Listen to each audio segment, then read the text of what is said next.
Commissioner. Go ahead, ma'am. Okay. Thank you. Good morning. You're tuning into the Board of County Commissioners Check-In. It is Thursday, March 3rd, 2022. It is 10:02 a.m. This is a virtual meeting. For public attendance, you may follow along on the Thurston County YouTube channel or join by calling 360-252-9020, PIN number 1234. I'm Carolina Mejia, Chair of the Board. I am joined by Vice Chair Ty Menser, as well as Commissioner Gary Edwards tuning in from the boardroom, County Manager Ramiro Chavez, Assistant County Manager Robin Campbell, and other staff members from Public Health. And we have guests today from the Chamber Foundation who will be going through a presentation on the Thurston Thrives initiative. So we will go ahead and start with that. Ramiro, I'll hand it off to you for introductions. Thank you, Madam Chair. Hopefully we can take 30 minutes of your Commissioners check-in meeting this morning to go through and have a conversation with the Chamber Foundation, David Chopper, Doug Ma, and Chris Wells. Thank you and welcome for joining us this morning. And also we have the staff, Chris Hawkins, as well as Gretchen Thaler, which is give you a perspective a little from the teams, the action team's point of view. In your pocket, what I have asked Chris if he provided a little bit of perspective what the action teams are within the Thurston Thrives Coordinating Council. Also, he provided a little bit of a synopsis of the value of Thurston Thrives from the team's perspective. That is included in your pocket. And also included in your pocket, the organizational structure, the change in governance. That as when I presented the item to you a couple of weeks ago, I mentioned that I work with the Chamber's Foundation. I think we've had a great conversation, a series of meetings really, between David, Doug, Chris, and others as to how this new governance of Thurston Thrives should be put in place. So the result of those conversations, you want to have just a hear from, in a way, from the horse's mouth, a little bit more about Thurston Thrives. So here we are, and hopefully you have the opportunity to answer any questions and go from this point on. Who's going to take on, Doug? So David is going to start, and I'm going to share my screen. We have a slide deck that we'd like to be able to present and help augment some of the information that Chris has pulled together for you. Let's see. So you should all be able to see a large slide that says Thurston Commissioners Check-In. So David, go, and then I'll just drive here. We'll drive. Thanks, Doug. Appreciate it. It's very nice to be before the commission today. Thank you for the opportunity to share some information. As the Chamber, as the backbone organization for Thurston Thrives, I'm going to jump into a little bit of that, and then we will move through a variety of information that we hope is helpful to you in your thoughtful deliberation and questions and answers. Before I jump in, I do want to make sure that there's an understanding of the Chamber mission, because that's important. The mission is comprised of two primary buckets. And the first is supporting business and the private sector to be able to operate and do what it needs to do in creating support and employment and creating community wealth for citizens and governments so that we have resources to do what we need to do. The second one is community stewardship, making sure that our community is functioning at the highest possible level. And this is important for so many reasons. One, it's very difficult to do commerce if you are not functioning at a high level, but also it's about quality of life. And it's about how do you make lives more enriching and enjoyable, and of course, healthier in many respects. Next slide, please. So, jumping around there, Doug, you got it? Yep, youth programs. There we go. The intent of the presentation today will just provide a little bit more background on the foundation, and then about Thurston Thrives. And so our foundation is comprised of several programs, and they're heavy on youth and career pathway development and leadership. And of course, most recently, we've taken on a much more emphasis on equity and how we design our programs so that we are very cognizant of the fact that we need to be serving our entire community. Next slide, please. Real quickly. Let's see, Doug, I think you jumped ahead a little bit. Yeah, stay there. Thanks. So let's just jump in real quick. Find Your Future is a partnership with our area school districts. It creates opportunities for youth to work on their pathway development.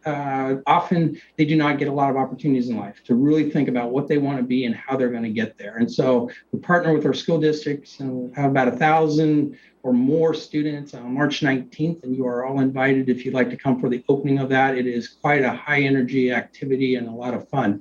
Business Youth Connect, again, is a program that is career development and pathway development for youth or those that are in college and they're working on their career path. They provide internships and opportunities. We're working with the Association of Washington Business to launch a portal that will provide industry sector connectivity to all youth within our 5-county region of the Pac Mountain Workforce Region. And so we're really excited about that. That's business engaging youth in their career developments. And of course, it's the way that the private sector develops a workforce. And so there are common and sustainable opportunities for everyone. Diversity into Business is a scholarship program that we just launched this last year. In recognizing that we need to ensure that we're providing resources and opportunity for BIPOC youth to facilitate their pathways and create hope and agency in developing an opportunity. This is a partnership with South Puget Sound Community College, and we're looking to expand that into an endowment approach this next year. So very excited about that. Math for Life shares the importance of math through interaction and engagement with area businesses. Youth get to understand about what the business does, how it does its work, and then what the importance of math is within it. It is truly an enriching engagement. It is one of the more fun things that businesses continually give us feedback about. So we're excited to continue that and the growth of that. And then next slide, please. And then Thurston Small Business Incubator has been around for several years, and it provides space, training, and direct support to small businesses in our community during those formative years. 90% of businesses still fail in that first year, even with a high-performing economy, which we've been fortunate to have for the last decade or so. The Chamber Foundation developed additional resources this last year so that now we provide a heavy BIPOC emphasis for small businesses that are BIPOC owned, creating a virtual free or scholarship opportunity for them to have physical space and all the technical support and the community engagement that is so important to the success of small businesses when they first engage. WorkX is a federally recognized military transition program that assists transitioning military in their careers after their service to our country. And it is done through internships. It is federally recognized. And actually, we have a national footprint with this program. 90% of those that are doing internships and engage in the program receive employment afterwards. And it's really an exciting endeavor and is really important considering the footprint that JBLM has on our community. Of course, leadership Thurston County, you are all aware of that. We've graduated nearly 900 individuals and completing our 28th year. Next slide, please. And then, of course, once you go, that you're fine there. And then, of course, Thurston Thrives is supported by the foundation and our resources and efforts to try to create success around community health. I threw these in here under the diversity because I just wanted to share with you that we are really striving as an organization to really have a strong diversity and equity and inclusion lens on how we deliver and do our work. Next slide, please. So go ahead, David. What do you got? So the next slide here is on collective impact and how it is different than what has traditionally been used and deployed by communities. Oh, wait a second. I'm sorry. I got ahead of myself. This is your slide, David. It's my slide. A highly orchestrated presentation here. That's fun stuff. Yeah. So, just as a reminder, Thurston Thrives, this is just a, keep things at the top of the peaks. It uses collective impact framework. It's a public-private partnership. We're leveraging each other's cognitive and abilities and resources is there. It's a collaborative network of community partners. It's a platform that informs policies and innovates actions and aligns cross-sector efforts. So how we aligned the efforts of one action team or one subject matter into another is important. Next slide, please, Doug. They do this through a variety of, well, you have 8 action teams. As I just mentioned, the action teams, we're striving for greater engagement of the action teams. And they do through a variety of documents such as strategy maps, guiding documents, and then stated priorities. Next slide, please. Just to provide an example, this is the community design action team strategy map. And not all action teams use this format of a strategy map. This was initiated from the beginning of Thurston Thrives, and some teams have kept up with their strategy maps. Others use other resources and other documents to frame their work and how they go about doing that. The HAP would be one example, as well as the economy team, which uses the Economic Alliance document to support the framework of economic development within our region, and that's headed up by the Economic Development Council.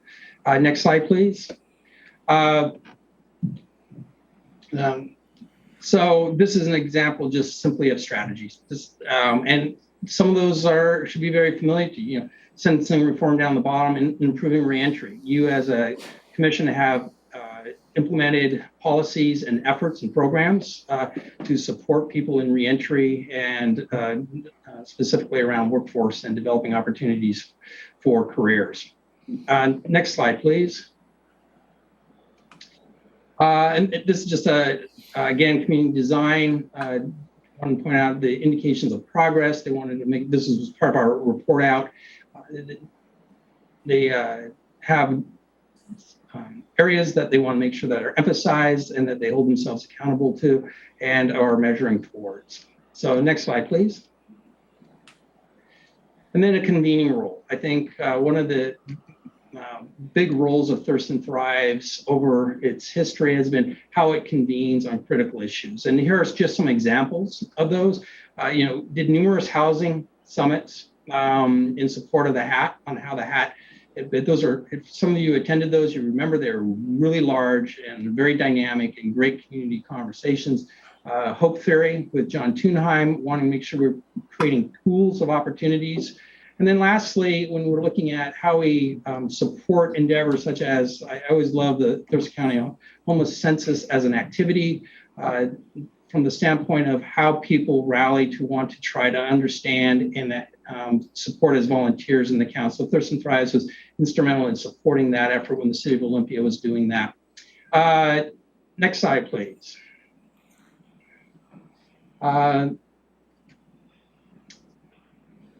Yeah, and so on the learning elements, I think it's important. I should say, even during the pandemic, active community design forum occurred, and there's Chris and former Mayor Kmet engaging in the conversation about that.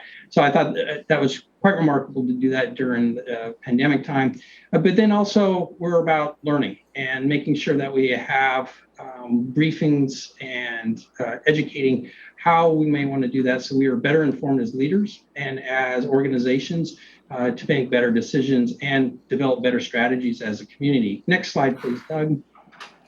And, just wanted to kind of end on this one. This is back on the education component of it. One of the most profound education moments I had was on the alcohol cannabis use by adolescents. It helped me reframe how we might want to approach in supporting programs and efforts, and really what is the impacts on developing minds specifically up to age 24. So very helpful. And then of course, the good work of the county in having conversations about our health equity gap. And we had several sessions on that. And that was very informative in setting direction on how and where Thurston Thrives should maybe narrow its focus, so that if you narrow your focus on health equity, how does that raise all health efforts and all efforts of creating a healthier community? So with that, I'm going to now punt it over to Doug, and Doug's going to get a little bit more into some details for you. Great, thank you. So collective impact, David touched a little bit on collective impact. We'll go a little deeper into why this is different and how it's different and what the ultimate goals around collective impact are. So traditionally, we have utilized an isolated impact approach where communities fund a specific solution or a nonprofit organization or organizations. And fundamentally, we hope that the most effective organizations will grow or extend their impact.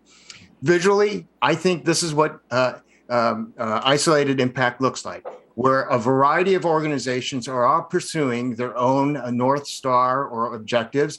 Everyone is kind of using a different measure of success. Everyone is seeking funding from the same organizations. Everyone's doing good work, but it's not organized around a specific goal, outcome, or community objective. So collective impact is characterized by the presence of 5 things: a common agenda, shared or common measures, mutually reinforcing activities, continuous communication amongst those involved, and a backbone organization. And that's why we are here today, is to provide you with a briefing on a contract that you have with the Thurston County Chamber Foundation, which serves as a backbone agency for Thurston Tribes. All of this is predicated on the assumption that large-scale social change requires broad cross-sector coordination. That in order to achieve something grand at a community scale, you have to be able to coordinate across sectors to deliver that. Now, some of you may be asking, what's an example of collective impact? Well, because I've done this presentation for Rotary clubs, the most obvious sort of example of collective impact is the goal for a polio-free world. So if you've ever gone to a Rotary club, a lot of times they'll talk about the efforts that they are doing to raise money to help eliminate polio across the world. And they report out on the number of vaccinations that they have achieved and the number of cases and where they are working across to deliver vaccines to children. So there's a common agenda, meaning that you have many organizations all working in concert to eliminate polio. You have shared measures where they're counting the number of children vaccinated, the number of countries in which this work is occurring. You have mutually reinforcing activities whereby Rotary clubs are raising money at the local level to contribute to Rotary International, that contributes to the Global Eradication Initiative, all coordinated to deliver this type of service. There's continuous communication, because at the Rotary Club, we get information and updates as to how many children are left to be vaccinated. And you have a backbone organization in the form of the Global Eradication Initiative entity that is helping to coordinate this. Now, of course, it doesn't hurt when you have Bill Gates saying we're this close to eliminating polio, but that is part of what collective impact does.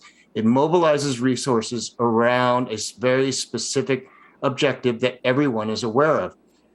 And visually, this is what collective impact looks like. You have a guiding North Star. Everyone is working toward that goal, toward that objective. Now, it's important to note that not everyone is going to be working with the same level of intensity.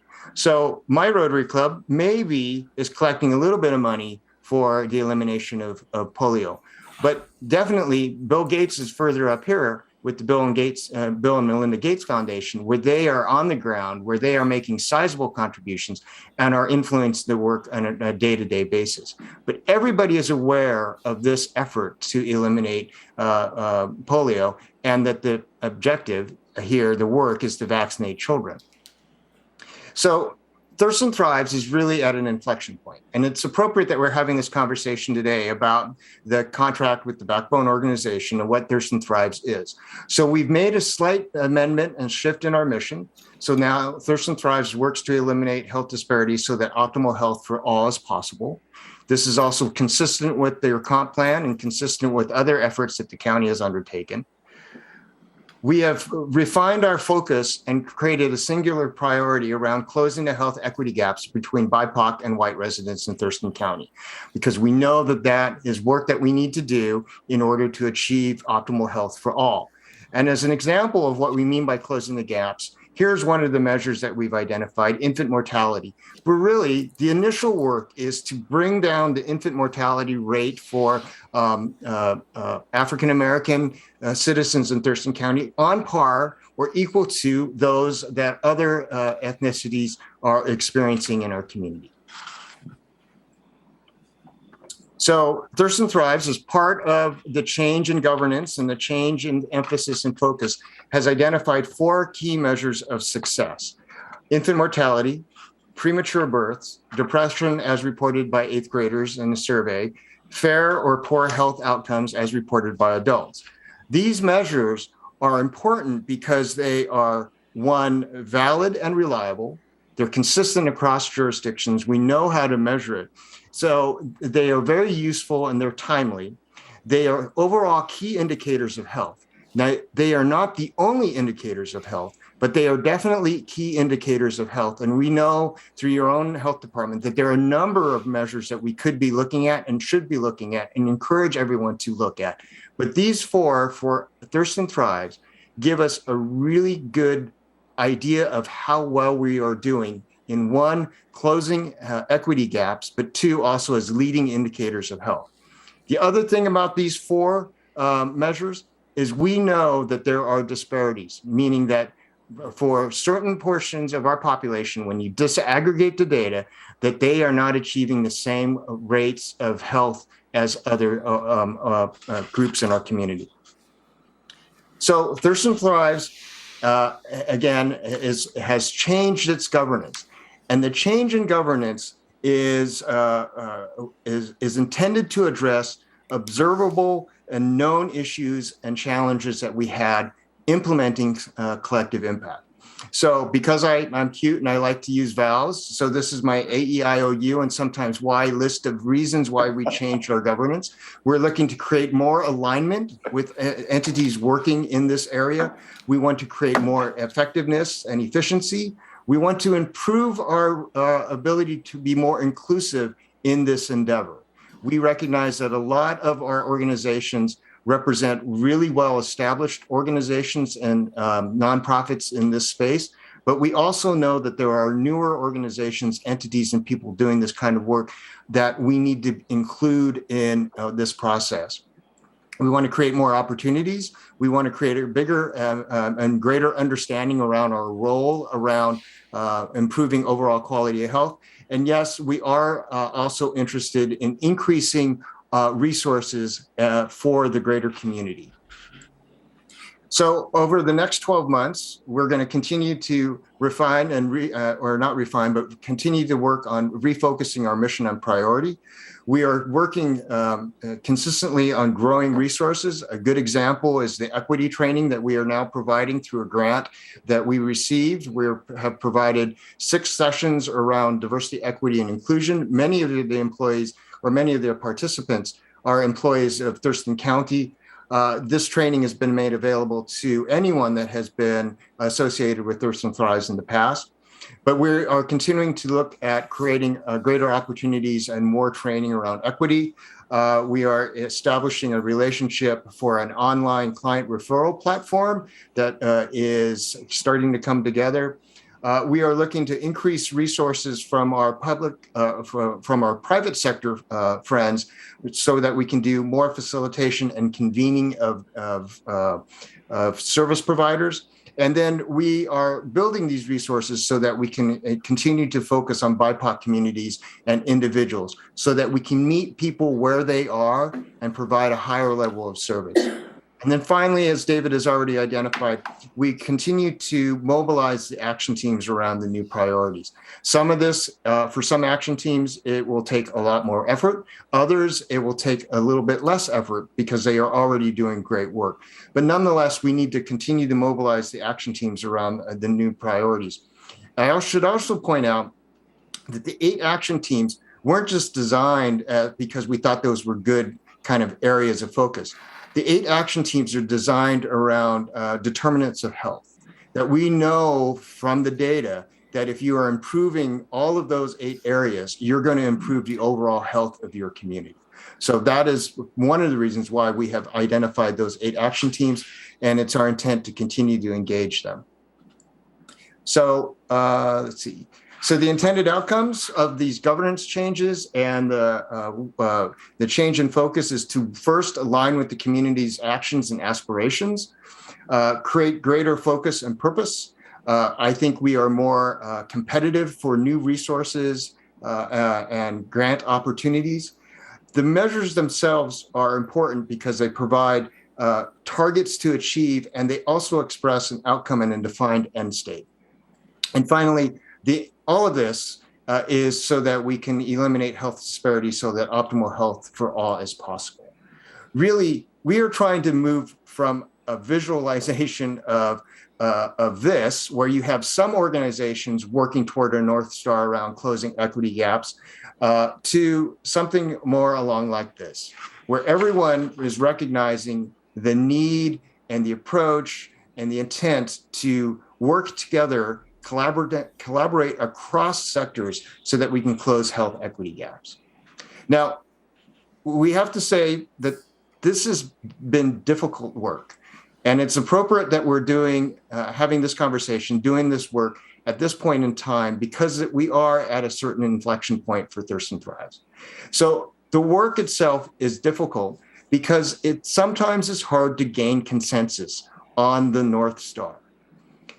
It is difficult work because you're challenging the status quo from how we've used to fund services and how we would direct services in our community. The other thing that makes this difficult is resources are still constrained, and that, this probably goes back to challenging the status quo. The fourth item, the reason why this is difficult is because it forces organizational self-reflection. Are you contributing to eliminating health disparities in your work? Maybe it's a little bit, maybe it's a lot, but it forces us to ask those questions. Anytime you ask yourself to have this self-reflected sort of approach around what are you doing collectively, it is a difficult conversation for some organizations. And finally, just as the commission has recognized, it requires recognition that we all have a role in creating and sustaining optimal health for everyone. So those are some of the reasons why this is difficult work.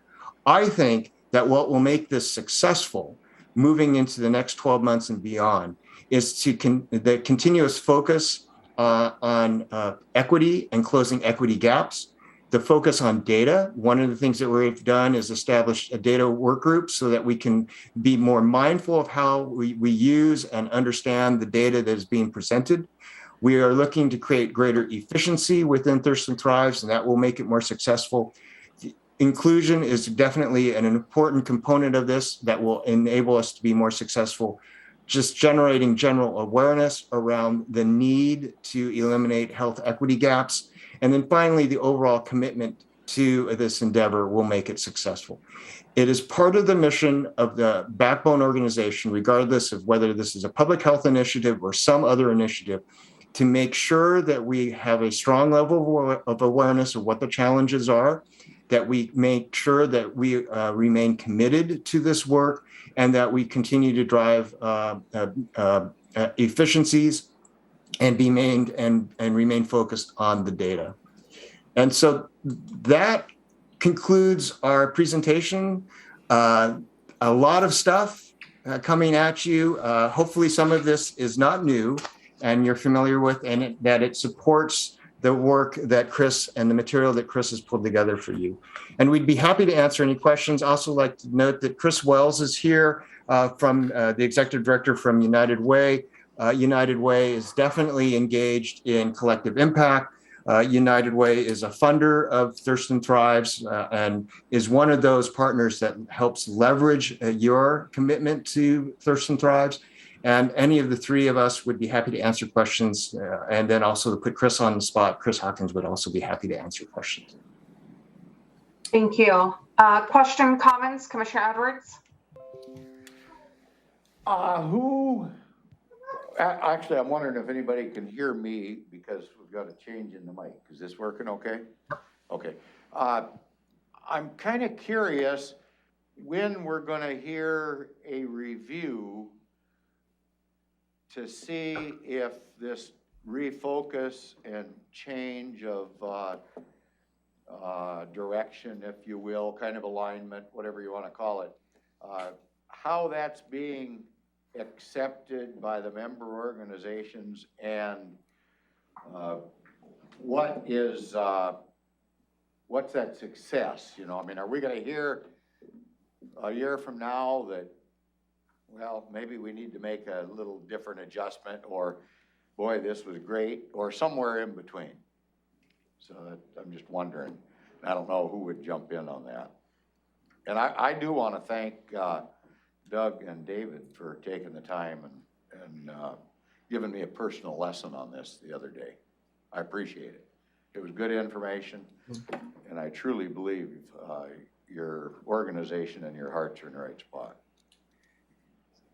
So Commissioner, maybe I'll jump in and Doug can follow up if I miss something. I think the way the governance is set up now provides the ability to do ongoing assessment on how we are doing from an operational standpoint. I think the contract that is before you aligns with the governance and how measuring success will occur.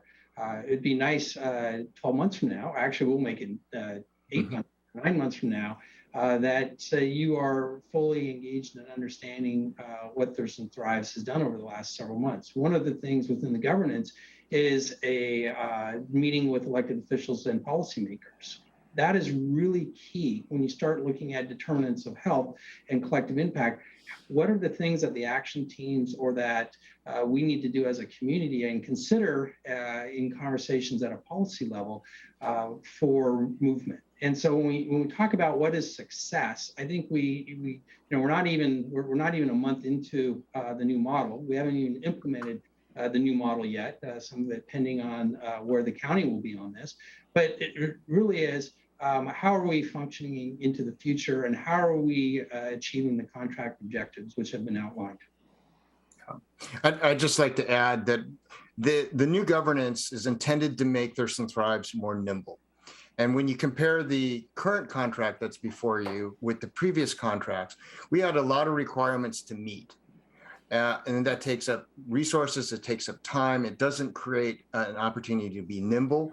A lot of the items that we are trying to address with this governance is stuff that we see and we want to address as it starts to occur. So by creating a more streamlined governance, it gives us the ability to be more efficient and the ability to adjust on the fly.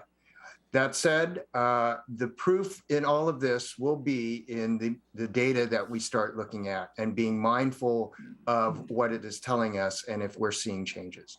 In the end, that's really where this is gonna land, is looking at the measures. And so creating the data work group is fundamental.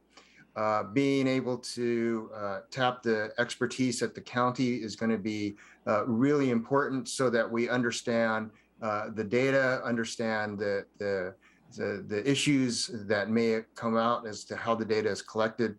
But in the end, the data is going to demonstrate whether or not this has been successful for the community overall, in addition to just kind of how organizations and people are working together on this. I think if we, again, are able to increase our level of resources, that will go a long way to help demonstrate that the change in governance makes us more efficient and better able to serve not only the community, but also the participants in Thurston Thrives. Great question, though. Any more questions, comments, Commissioner Edwards? I don't want to hog the show, so I'll let my seatmates have something to say, and then I might have one more comment. Thank you. Commissioner Menser? I think I'm good. I did have some questions about the new governance, but I'm looking at the written materials, and between that and the comments that were just made, I think my questions were mostly answered. So I'll pass it off to you. I did serve on Thurston Thrives for the first 2 years of my term, and so I was just curious about those kind of more mechanical changes that the elected officials would see and coordinating council and all that, but it's pretty well laid out. So thank you. Thank you. And I met with David and Doug, but in between our conversation, I had a little break in. So I went and looked at the Thurston Thrives website and seeing there's not a lot of feedback on which committees are still active. There's minutes for some, there's not minutes for others. I mean, how is that all going to get standardized? Is there going to be, or is it? Are we going to kind of, with trying to have all these different committees follow the North Star, is there going to be kind of a more structured layout for the other committees? What's going to be the connection, basically? So I will answer, and then David can correct. One of the things that I think folks are aware of is that Thurston Thrives currently does not have a director in place. Now, the previous director left the organization just before COVID-19 hit. And then during this time, we've been looking at changes in the governance. So hiring the executive director is a critical next step so that they can start putting all of this into motion. With the hiring of a new executive director, we're anticipating that the director would be doing more outreach to the action teams, getting them stabilized, creating the support they need so that they can start convening again and standardizing the way in which we document their work. So part of the thing that we needed to get settled on is what will be the work of the director moving forward. The new governance and the new approach and the items as documented in the contract now clearly outline what the director will need to do and the type of person that we need to hire. And it's going to be really important that we be able to hire someone that is able to reach out and work with communities that have not traditionally worked with Thurston Thrive, that have not traditionally participated in this type of coordinated effort, and one that is really talented at being able to facilitate and convene groups and individuals. So the onboarding of a new director will do a lot to address the items that you've identified around documentation, convening those that need a little bit of extra incentive to start work again, and to become reacclimated and refocused on the new priority. David, did I capture that correctly? I captured it. Yeah, you did a nice job, Dick. So I think it's important to recognize that when COVID hit, the Backbone organization consciously made the decision to start addressing some of the issues about the challenges of collective impact and getting that North Star, getting that focus. And much of that work took place over the last 18 months. And so now that we're at that point, now we can probably start reimagining, as Doug pointed out, some of the activities of the individual that we need to get in place will help pull some of that in place. I think the emphasis of the new governance on action teams is really critical, because the action teams need to have a lot of that conversations with each other, and how you create synergies off of the different, we'll just call it disciplines of the action teams, is really a critical part of collective impact. And so I think part of that you'll start saying with respect to functionality of things such as website or a lot of documents, no, they're not updated, Commissioner, and they're not updated for the purpose of redesigning what Thurston Thrives is, one, and two, the fact that we didn't have the resources to ensure that we were up to date, and we didn't know what we'd be updating, since we're at a different place now than we were 8 months ago. Thank you. No, you're welcome. Commissioner Menser, did you have a follow-up? It's something I'm thinking about. And Chris is here. So I just thought you guys referenced their action teams, and Doug made, I think, the point that some action teams is going to be a more natural overlap with the new goals and mission. Chris and I participate in the environment, which is one that maybe be more challenged to try to figure out how that work will intersect with, data on infant mortality, premature birth. I mean, it's just not, that group had its own internal debate this refocus about, there was a lot of focus on climate change, and then the community started to mobilize around the Thurston Climate Mitigation Plan and the Climate Action Steering Committee. And so we were like, should we be focusing on other environmental issues? And then kind of, concurrently this shift happened, which, I support it, but that group, I think Chris can maybe say more, but I participated in kind of a thinking session that we had, was that like a month ago, Chris, where we tried to figure out, okay, where are we going to go? The climate change focus versus something else versus this new focus on health disparity. So anyway, I'm just using that as an example to kind of illustrate your point, which is that the different action teams will have various responses, and I don't know where we're going to land with our group, but I just thought I'd share that because that's something that we kind of went through last month. Yeah, and I think that's what dialogue and conversations will vet out over time. I think it's also important to remember Doug's arrow diagram, please. You want Thurston Thrives to be a vehicle, or we'll call it platform rather than vehicle, that helps facilitate a common agenda and common energy and strategies going into that agenda. It's not a lineal or top down or bottom up org chart that you go tell action teams, oh no, you need to spend your energy here. So I'm just reminding that it is a difficult task, especially for someone like myself, to get outside of the lineal organization org chart. And that's why when you look at the new governance and the visuals around the new governance, it has a lot of interaction. And so I'm asking you to exercise your three-dimensional thinking when it comes to how it operates and how it's moving those arrows forward towards that North Star. I did want to make sure that if Chris Wells had any comments, because she is an expert on collective impact and she has been instrumental in providing feedback and comments, and of course the finances from the United Way. So Chris, did you have any comments?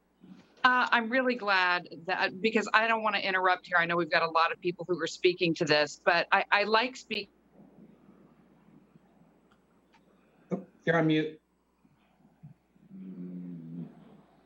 I like speaking directly to this because I think one of the things for the action teams to really get their heads around, and David, you alluded to this just a second ago, when you talk about that sort of non-lineal thinking, is that the action teams don't have to change their priorities, right? You really can draw a straight line from climate and clean energy to preterm birth, infant mortality, adolescent mental health, and fair to poor health outcomes in adults. Because when you achieve your goals in that climate and clean energy action team, you are ultimately impacting those outcomes. And the way we see the work of all of the different action teams is that those efforts braided together conspire to create a healthier community as indicated by those 4 measures, right? When you have people who are living, in a clean environment, propelled by clean energy, with optimal clinical care, excellent community design, safe homes, and solid nutrition, you will see over time a reduction in the number of babies who are born early, babies who die in their first year of life, adolescent mental health, and fair to poor health outcomes in adults. That's the whole nature of collective impact. So climate and clean energy doesn't have to decide how they're going to change their strategies to directly influence infant mortality. Just by achieving your climate and clean energy goals, you're going to do that, if that makes sense.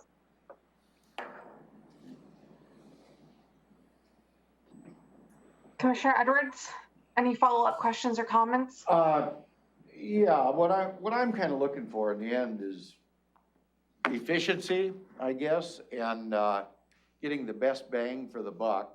And I think it was on Tuesday, we just authorized some funding for equity and inclusion training, a fair amount of money that one of the organizations had asked to be done.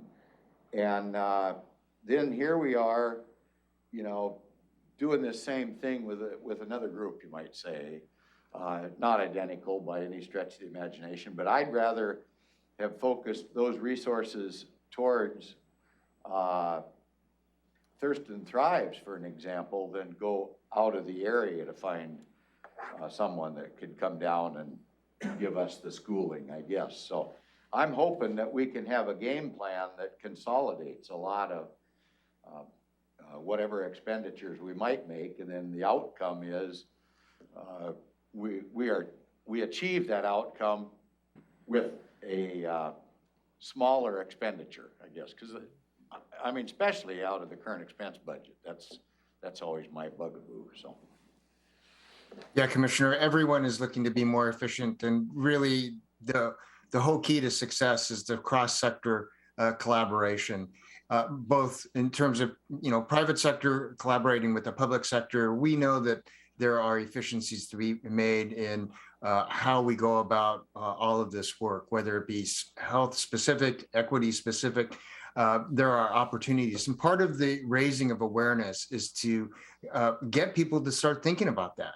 If I'm doing this work around equity in, let's say, a school district, is there an opportunity to partner with someone from the medical community, so on and so forth. So raising awareness around what we are all doing and how we're contributing will leverage our resources and I think expedite successes because we're leveraging those resources. So definitely efficiency and effectiveness is top of mind as we move forward. Yeah, Chair, could I have one more comment? Go ahead, sir. Because we don't get a chance to talk in the hallway, we're in a public setting, and I am curious, actually how the chair feels about this new information that we've had and such. Yeah, I hate to put you on the spot, but I don't get to talk to you in the hallway, so.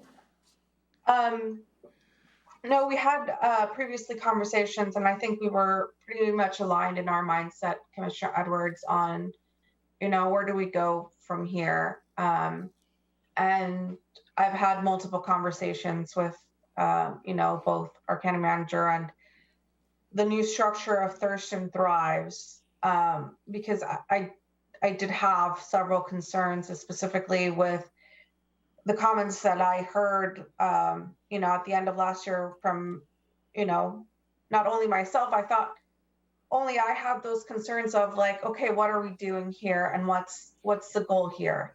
And then it was kind of a meeting of where we are now, what we should keep doing, and what we should stop doing. That the conversation, and Chris, you were in the same group I was, where several other elected officials from different jurisdictions had that same mindset of what are we even doing here? And so I wanted to lay out those questions, right? Because there is concern. I understand that with this new structure that is being set, it's to have more of that collaborative effect. I do have one more question, and it's about the inputs, because I sit in one of the committees with Gretchen, and I know she's doing a great job in trying to get people to participate. There was a great conversation this Monday about what our focus is going to be. But I'm wondering, in terms of these action teams that are meeting frequently, what's been their input in this whole process and this new structure?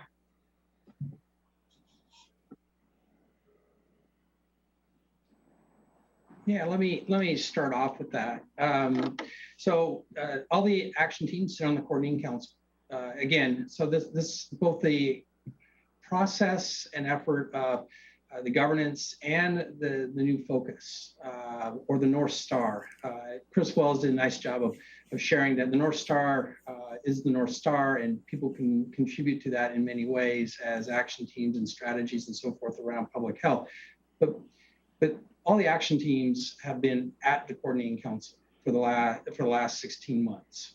When we made the shift, when we talked about health equity gaps, we spent 6 months having conversations, and we tried to bring people up in ways that were helpful and supportive, but we did get feedback that people felt like there wasn't enough feedback or there wasn't enough conversation. And so that's 6 months that played in my mind. Then we went to governance, and governance took, another 10 months to get through, trying to have conversations and be supportive of bringing everyone along and making the case on why we need to shift the governance model. And there was a lot of conversation, and there was people that felt that they did not want to change, that somehow things were going to be changing fundamental, that we were maybe excluding. And in our minds, it was creating a structure to be more inclusive of everyone. And so the action teams were part of those conversations too. And so there was, I think, a effort and deliberate effort to be inclusive and include and create platforms of opportunities for people to engage. But at the end of the day, some people really had, I think, a difficult time with the backbone organization. Again, this was the backbone organization commitment to collective impact around community health, needing to shift and move how we did our business. How do we do our work to have impact? And this is where we landed with a lot of consultations and a lot of conversations, not just amongst ourselves, but amongst the county and United Way and our other partners that make up Thurston Thrives. So we did our best, and obviously someone could exclaim or share that they didn't feel like it was enough. And if that was the case, of course, that is always regrettable. And we wanted to make sure we understood everyone's thoughts and processes, or thoughts and through the process itself. So, Doug, I don't know if you have any additional comments on that. I know, Chris, you have your hand up as well, so.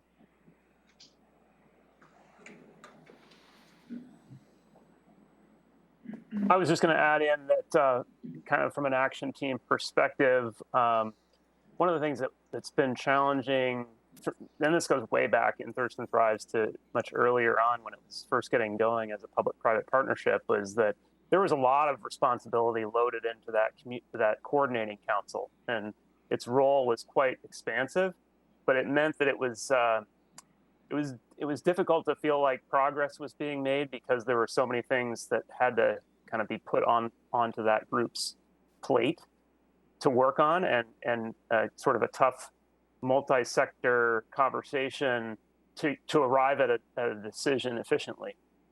So I think that's one of the things that probably played into the discussions of the Chamber Foundation and executive group that it had pulled together to really delve into the details of that governance structure that would be more functional, was how can we make this something that serves the sort of overall purpose of Thurston Thrives better and engages those action teams at a level where they can accomplish some things that they've been, I think many of the action teams, maybe most of the action teams have been saying over a long period of time, which is we want more time to interact with each other as action teams to see where our strategies might overlap, might reinforce each other.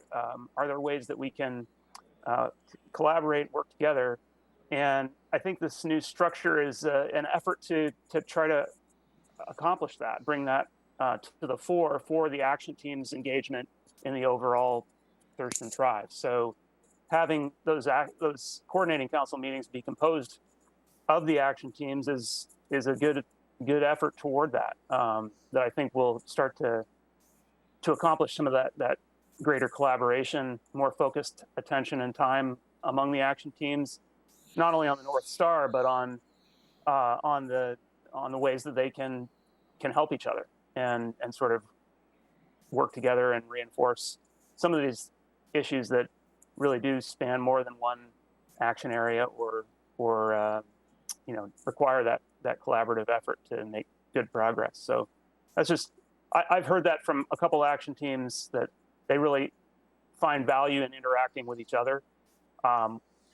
Had some opportunities to do that throughout the course of Thurston Thrives and the coordinating council, but wanted more of that kind of focused time together and an opportunity to learn from each other. So that's just one other perspective on the value of giving this a try, this new governance structure, and seeing can it succeed in making that progress towards the overall mission and intent of community health improvement and reducing disparities in our community. Thanks, Chris. Any additional questions or comments? I'd just like to provide a comment, Madam Chair. Go ahead, sir. The item that will be before you Tuesday will be for you to consider approving the contract with Chambers Foundation. And you know, and any type of document like that is always that expenditure. I understand that, but I would like to probably the board consider, at least from my point of view, this is a commitment from the county to support collective impact. That is going to lead us to our community health improvements by eliminating health disparities. So, and also provides the stage for an alignment of all the 8 different action teams. Each one of those are around the determinants of health. So if I may, you know, the comment that I make is all the underline is health and public health and health determinants. So we'll consider, I will encourage the board to look at this contract, obviously an expenditure, which is included in the budget, but also look in terms of the commitment the county has to have really get to the point of eliminating health disparities in our community. Yeah, collective impact. So I just want to leave that comment in front of the board. And I'd like to say thank you to David, Doug, Chris, and Gretchen. I know that you have other items on your agenda this morning, Madam Chair. Yes, thank you. And with that, we'll move on. Thank you, Doug. Thank you, David. Thank you, Chris, and Chris Hawkins and Gretchen for being here this morning. With that, we'll move on to our second item on our agenda, reports on external boards and commissions. And we will start with Commissioner Edwards.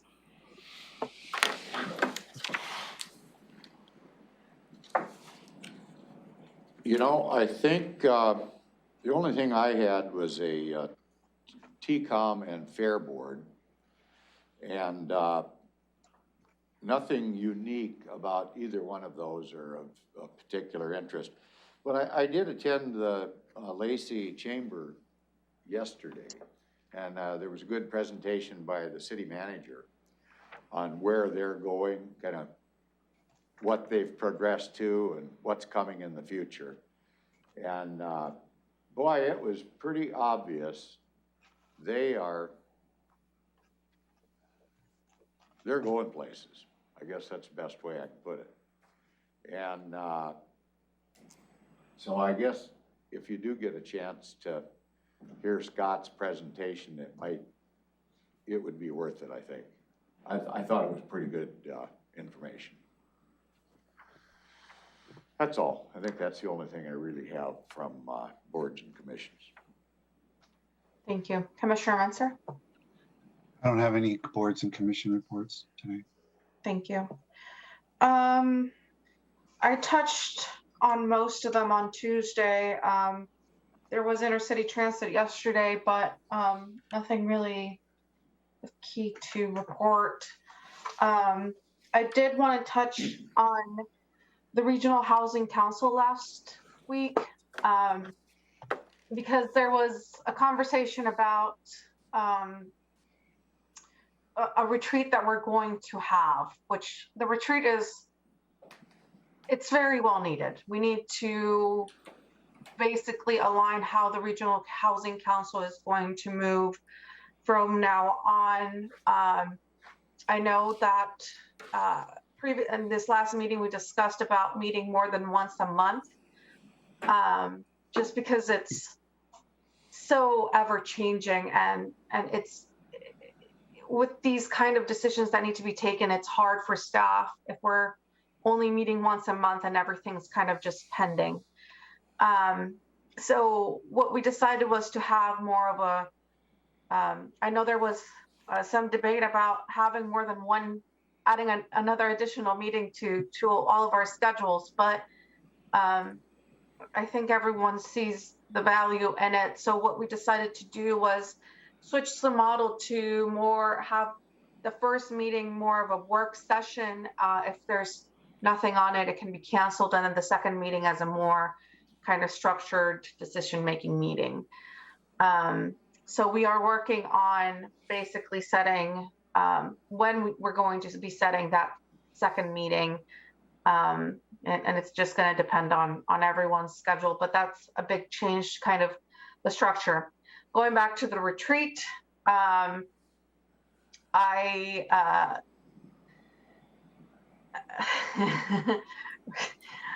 laughing because it was one of my proposals was that the retreat should be split evenly.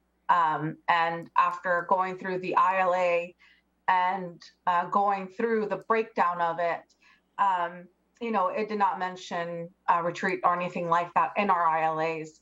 And so right now, the county, it's broken down by population.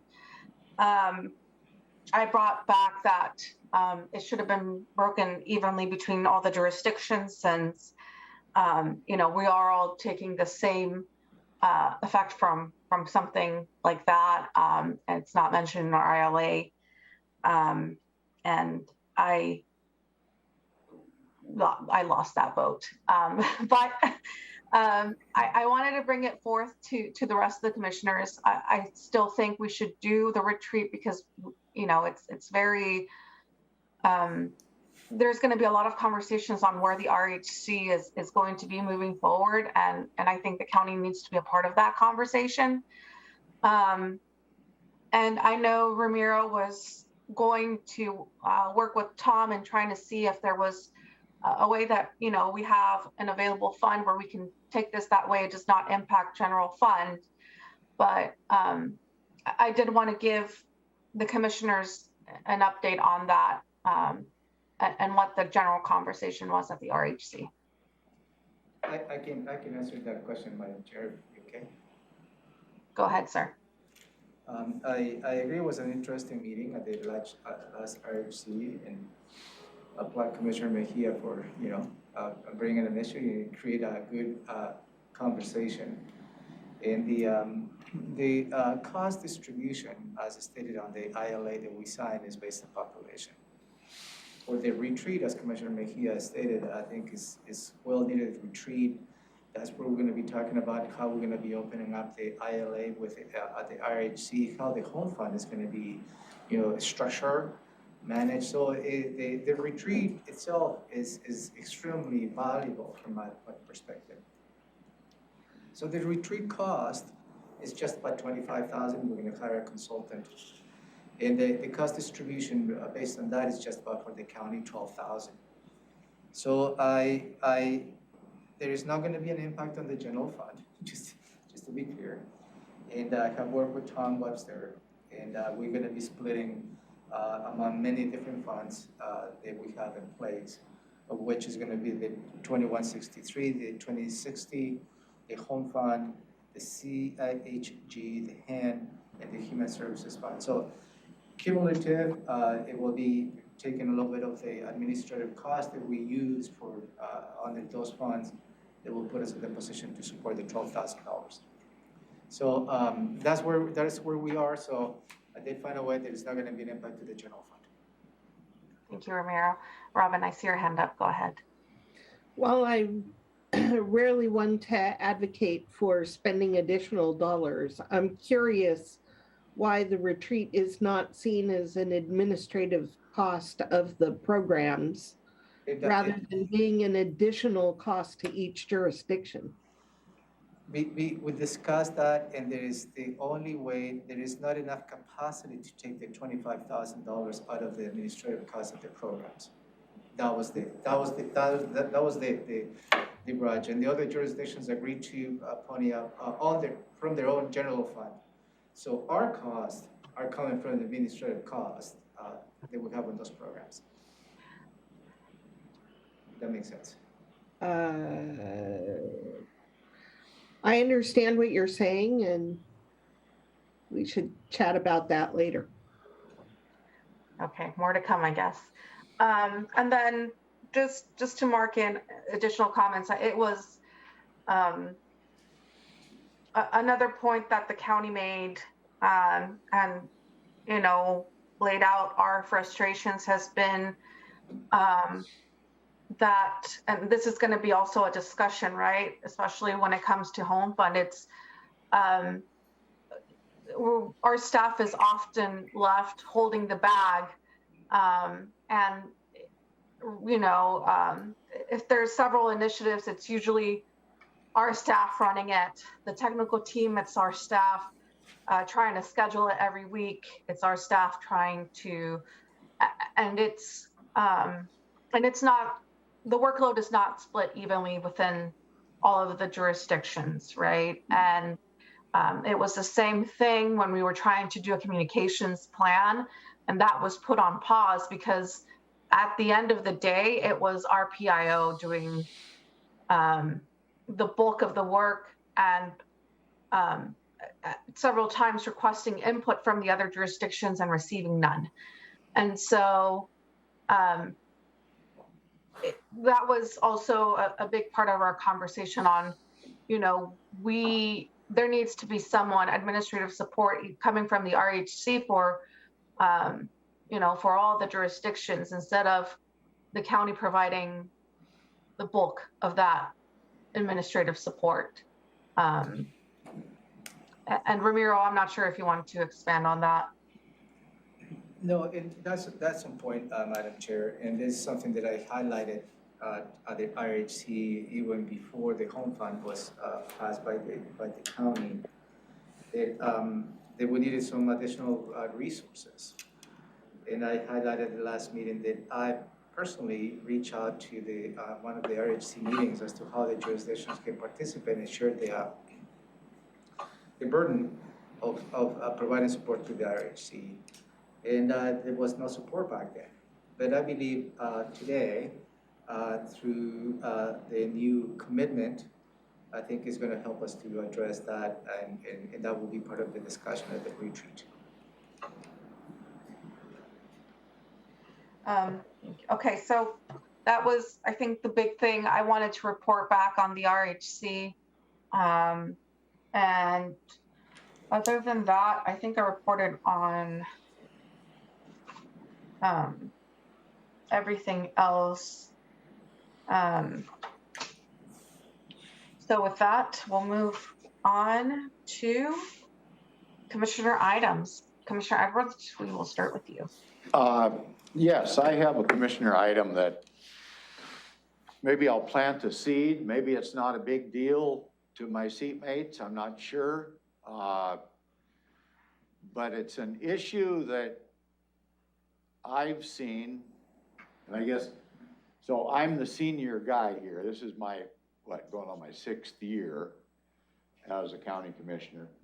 And all the county commissioners are, as a general rule, going to serve a 4-year or more terms. So on into the future for you folks, whatever. But where I'm going with this is when we have an executive session, sometimes,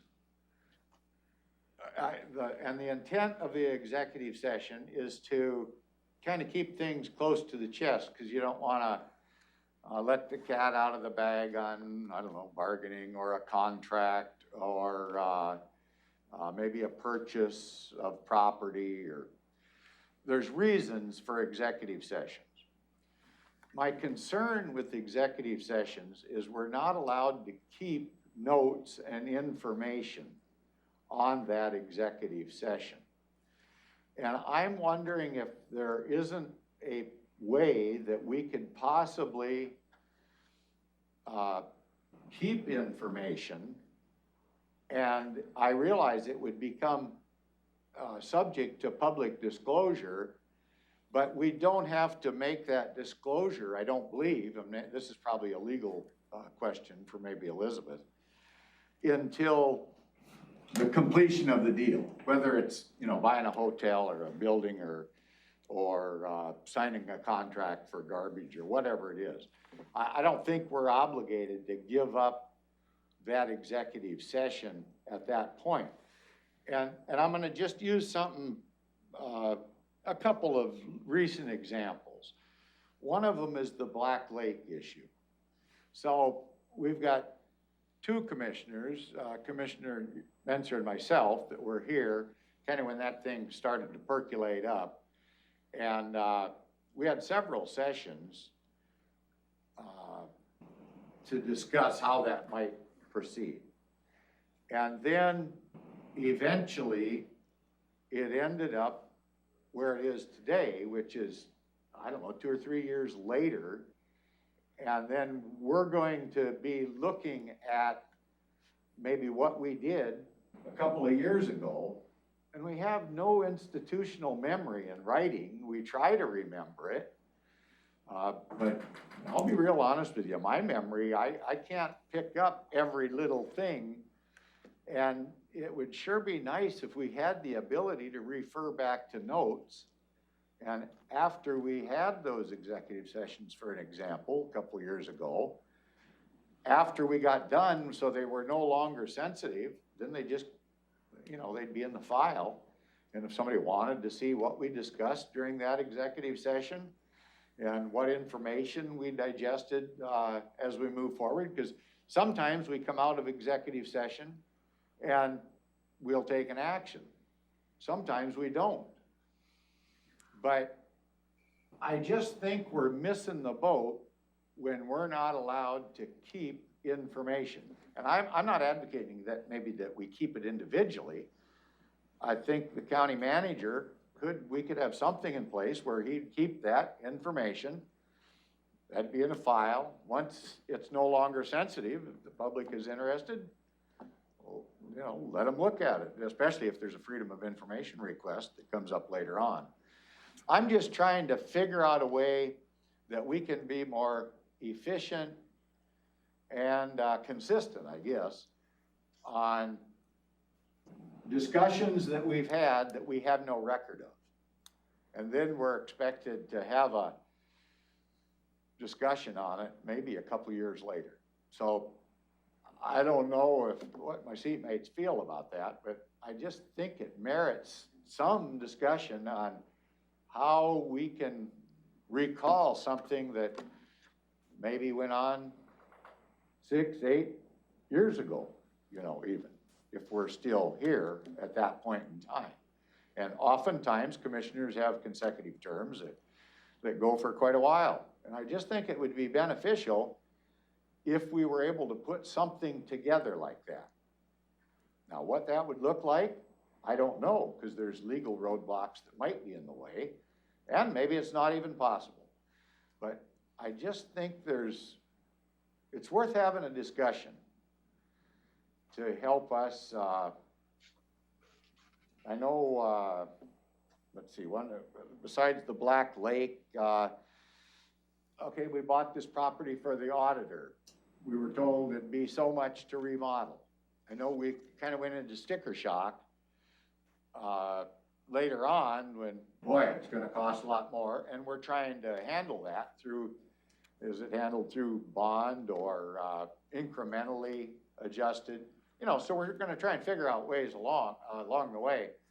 But I just think we go through so much information that there could be some benefit of being able to refer back to the discussions we had. So I'm just bringing that up for discussion. That's what this point in time is about, is discussion with the commissioners on issues, so. Just wondered what my seatmates might think about it. Go ahead, Commissioner Menser. I'm 100%, I mean, I'm just trying to follow the law.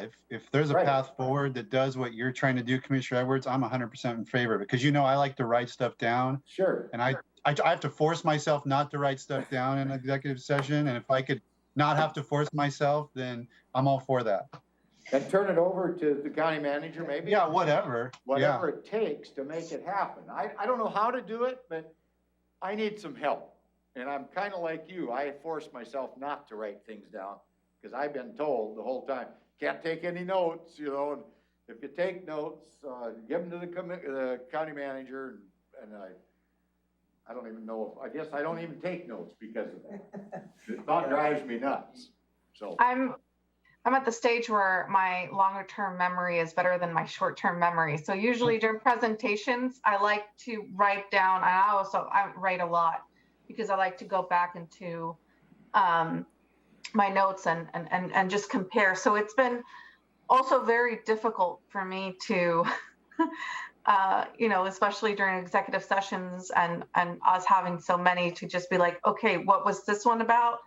And so I hear what you're saying, Commissioner Edwards. I'm not sure if it would be beneficial to have a briefing with Elizabeth. And, I remember, in Superior Court, judges they could take notes on all of their cases and they weren't subject to public records. I'm not sure if there would be an exemption at all, but it's just. Maybe, I was looking for agenda items for the upcoming planning session with the board. This may be a good item. I don't know the answer, I'm recognizing that as a problem. I understand where you're coming from, Commissioner, yeah. And, I mean, and even things like when, somebody asks me something, well, we've got a recent issue we're dealing with right now. And I get asked about it, well, what did we discuss in executive session versus maybe out of executive session? Because I don't want to break the rules. I'm like Commissioner Menzer. I want to follow the law, follow the rules, but boy, it gets kind of difficult on whether or not we're talking about something that maybe was discussed in executive session that we don't even remember because it was discussed 2 days later in an open session or something like that, or a segment of it. So that's where I'm at. I'm reading a book about how how the Congress operates. And I mean, I'm curious about the two, part of our challenge is the 3 commissioners. And if we had 5, I'm hoping that will make a huge difference. But it is just incredible the things that we're subject to here in Washington with 3 commissioners versus how our federal government, which is, working on much more substantially important major issues with millions more dollars, and the way they're allowed to operate versus the way we have to operate it at this county level with documents and meetings. And I mean, it's amazing to me. So hopefully 5 commissioners will ease that burden, but I think it's very unreasonable how we're expected to operate. Well, just, that's all I wanted to do is plant a seed for a future issue. Yeah, this will be a good planning session agenda item. I'll touch base with Elizabeth as to how we can probably structure that discussion. Okay, thank you. Okay, Commissioner Menzer. Well, I know we have an executive session and we're. Speaking of which. I've got several commissioner items, but I don't think any of them, there's only one of them that could maybe be just thrown out there quickly, and I'll have to just defer the others for later. The quick one is that apparently, presumably we'll be, I think, thinking about open board meetings in a week's time, right? Like the 14th or whatever that is. So I would like to revisit the county manager's proposed list of live streaming once we go back to that. I thought it was a very sensible breakdown that he had in terms of what we should and shouldn't be live streaming once we're back to open public meetings. And I'm going to be advocating to adopt that policy or practice. So I just want to throw that. We don't have to discuss it today, but maybe next Thursday, since we're going to be in a position of potentially having open meetings the following week, I'd like to talk about that so we get that item right. You read my mind, Commissioner. I have it on the agenda for Tuesday morning. Okay, great. I'll leave my other ones because we're never going to get through the other things I want to discuss today. Chair, could I Yes, say sir. one thing on Yeah. I'm still interested in what kind of problems we're having with fentanyl. It doesn't seem like we talk about the deaths surrounding fentanyl very much anymore. And I wondered if there's anything new on that. Board of Health. I've asked for that to be a Board of Health topic. I'm not sure if it made this month's agenda or next. I have to check with Kurt, but that's coming, Commissioner. I heard you loud and clear on that. I think it's coming in this month's agenda. I think it's the 22nd. And Okay, great. Also, it's going to be provided an update on the national litigation related to opioids. Yeah. Yeah. Okay. Yeah, those are the two things you asked about. Yeah. Thank you. Okay, how long is the executive session gonna last? Can I, or do I, will it last 30 minutes or can I use the 8 minutes? It's going to be at 8 minutes, if that. It's just a follow-up to the previous executive session that you had. Okay. So I guess I'll give an update on the meat processing plant and where we are on that. Stephen Branwell and Jenica Machado have worked on basically a plan moving forward. As we mentioned before, Pierce County, is interested in partnering with us and doing kind of a study on, right now, the conversations we've had are, what are our current resources and can we amplify our current resources, right? Instead of creating something from scratch, how can we do maybe a processing plant that's already in place, but they're not USDA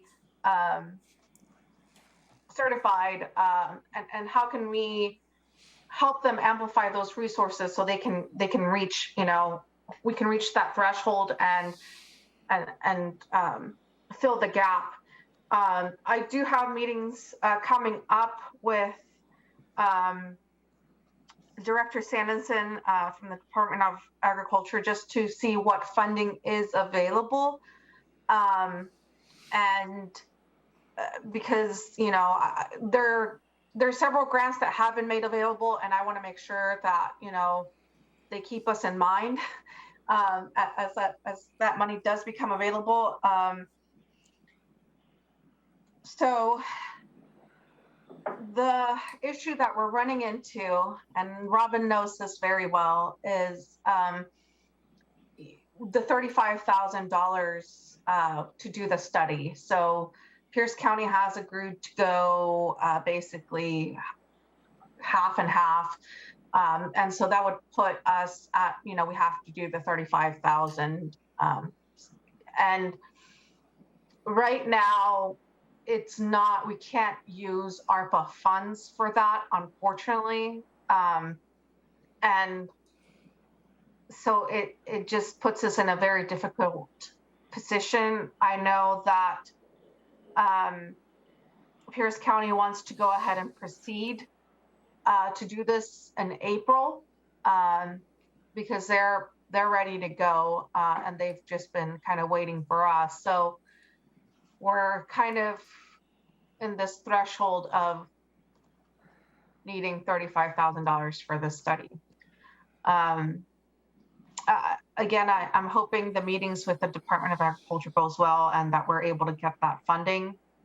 But if not, I'm not sure if we'll need to do a budget amendment or where it would fall under for us to be able to participate in this. So I just wanted to update the two other commissioners on this. So yeah. Chair? Yes, sir. Was there a reason, we set aside some ag money, Yes. and why is it that would not be food security or whatever, I heard Congress talking about the need for local production of food, and it was connected with this whole virus issue. Why would we not be able to study the issue utilizing that money? Because we're not buying a pencil with it. We're buying a research or what? I'm trying to figure that out, why we would not be able to utilize funds out of there. I know. I was really hopeful that we could have used the ARPA funds. It was actually one of the questions I asked Pierce County, did you guys use ARPA funds for this too? And they said, no, we allotted it from general fund. And that's going to be my conversation with the Department of Agriculture too. It's, I think the new money that that allows for that food insecurity is the infrastructure bill that's coming down, which I'm hoping there'll be more available funds. But currently, with the guidelines that are set with ARPA, it's not allowed. And I know our Robin looked into it. I know Brandon Weber looked into it to try to see how they can make it fit under the guidelines the Treasury has set, and it just, unfortunately, it just doesn't fit, and very frustrating, right? Because we had set aside that $1 million specifically for this, and now it's like, oh man. Well, I'm with you on a vote when it comes to taking the money from somewhere, wherever, I think it's a high enough priority as a future investment to, especially if we could partner like with Pierce County for an example. I don't know, maybe Lewis County would kick something in too. I don't know. I mean, we're kind of centrally located there. Would you set a meeting with Lewis County and see if they would be willing to go in on this too? I mean, anything I feel like that would cut our price from it would be easier. Ramiro, you have your hand up. Go ahead, sir. Yeah, I think the money is always a difficult conversation, but elevating the conversation a little bit more to a higher level. The approach of having a study I think, is the first great step to take. And in fact, if we were to assess at a regional level, what I call is the type, the size, and location of this particular facility, that will give us the right elements as to how we can strategically build something that actually brings value in the long term. And have it as a regional facility is going to be a tremendous value. So I'm glad, and I applaud Commissioner Mejia to reach out to Pierce County and see how the partnership can work in a way. And the great first step is the study. They will give us the type, size, and location in the particular facility. And also that will give us the ability to determine if it's feasible or not, right? And that's always good. From a regional perspective, I just wonder about Grays Harbor and Mason too, really, if you think about it that way. I wonder, would Stephen Bromwell, would he be kind of a player, because he's got counterparts in those other jurisdictions? Maybe he could ask them, if there's an interest, if there's a need, which I think there is, probably in all the ag communities, because this is a big issue for meat production. Yes, and no. keep it here local, so. I know Stephen has been working closely with Pierce County and trying to get, trying to see how we definitely can align it but that initial conversation was with a Pierce County commissioner, and I will reach out to Lewis, Mason, and Grays Harbor and see if they would be interested. The university might be willing to kick something in on Stephen's end of things too. That's very possible.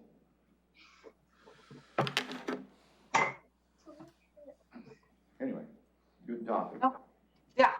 So more to come. I just wanted to give, and Robin, not sure, do you need a vote? Not at this time, Commissioner. You're not making any decisions other than to attempt to look for partners Okay, and continue to explore. okay. But I guess my question for you would be, if we run out of options, what would be the next step? So should the board decide to go forward and spend 35,000, I would need a vote from the board, possibly a budget amendment, because we do not have 35,000 in general fund approved at this point for this purpose. Okay.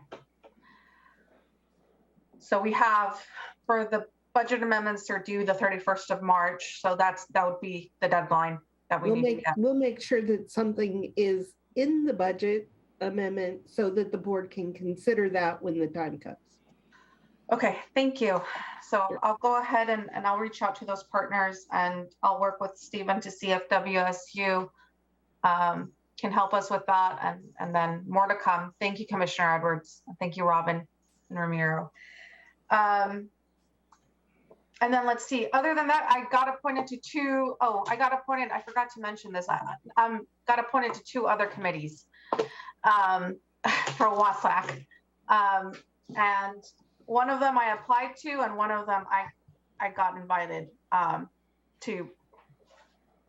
I got voluntold if I wanted to be a part of it, and I said, of course. So one of them I'm really excited about, and it's because of the Seahawks bond, there's $42 million available for recreational, like sports camps and or structures. And one second, it is the Community Outdoor Athletic Facilities Fund Advisory Committee. And it's to acquire, develop, maintain community athletic facilities. And this would be open to cities, counties, and nonprofits. The reason I applied to that one is because I want to see, the best way. I know that Thurston County and several of the cities have been talking about, outdoor athletic facilities. They've been talking about pools. I know I've heard that a lot in Tumwater. I know Lacey has so many projects as well as the city of Olympia. And I wanted to see, make sure that Thurston County plays a role in that committee and make sure that we get some funds here in Thurston County for all those things. So I'm very excited about it, and I'm hoping there's more to come on that. Okay, and those were the two things. With that, are we ready for executive session? Yes, ma'am. Okay. It will take 10-minute tops. You think that, Robin? Yeah, it should be fast. Yeah. Okay, so we will be going into an executive session for RCW 42.30.110 subsection 1B to consider the selection of a site or the acquisition of real estate by lease or purchase when public knowledge regarding such consideration would cause the likelihood of increased price building available for purchase. And we will be in executive session for 10 minutes. Yeah, give us a second too.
You're live, Commissioner. And we are back from executive session. We were in executive session per RCW 42.30.110 subsection 1B to consider the selection of a site of the acquisition of real estate by lease or purchase when public knowledge regarding such consideration would cause a likelihood of increased price, building availability for purchase. No action follows this executive session. And with that, we are adjourned if there are not any other issues. Okay, thank you. Thank you.